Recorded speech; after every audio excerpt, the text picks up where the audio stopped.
আল্লাহ রাব্বুল আলামিন ওয়াদা করেছেন যে একজন নবী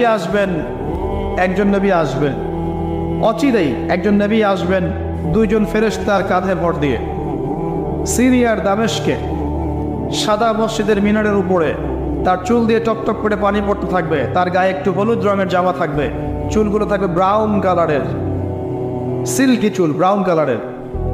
তিনি হচ্ছেন নবী ঈসা আলাইহিস সালাম, মারিয়াম আলাইহিস সালামের সন্তান নবী ঈসা আলাইহিস সালাম, যাকে ওয়ামা কাতালুহু ওয়ামা সালাবুহু, ইহুদিরা যতই বলুক তারা তাকে হত্যা করে নাই, তারা তাকে ক্রুশবিদ্ধও করে নাই, বাল রাফাআহুল্লাহু ইলাইহি, বরং আল্লাহ তাকে তার কাছে তুলে নিয়েছেন, সুবহানাল্লাহ। এবং তিনি তাকে পাঠাবেন কি জন্যে? কারণ শেষ জামানায় ঈসা ইবনে মারিয়াম এই জেরুজালেম থেকে সারা বিশ্বকে শাসন করবেন এই কারণে, এবং তার হাতে আল্লাহ রাব্বুল আলামিন মসিহুদ দাজ্জালকে হত্যা করাবেন। একজন নবী এর হাতে বিশ্বের ইতিহাস শেষ হবে, অন্য কারো হাতে শেষ হবে না।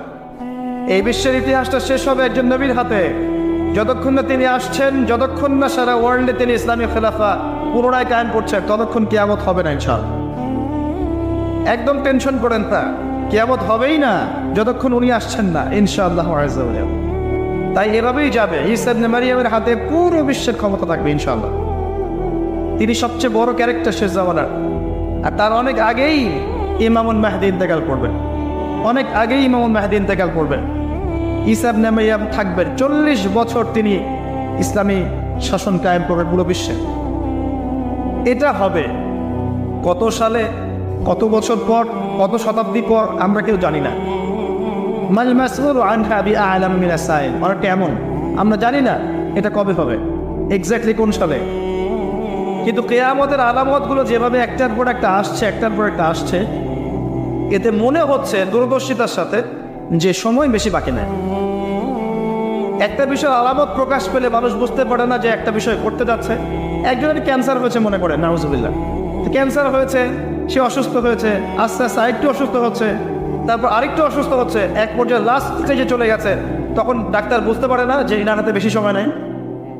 কথা বলে যায়, যখন এমনভাবে সাইনগুলো একটার পর একটা আসতে থাকে, আমরা অনুমান করে ফেলি না, একটা এস্টিমেট করি না যে সম্ভবত সময় বেশি নাই, এই ব্যক্তি বেশি দিন বাঁচবে না, হয়তো বা শেষ স্টেজে আছে, ক্যান্সার ধরা পড়েছে, সে একদম শয্যাশায়ী, মৌতের আলামত প্রকাশ পাচ্ছে।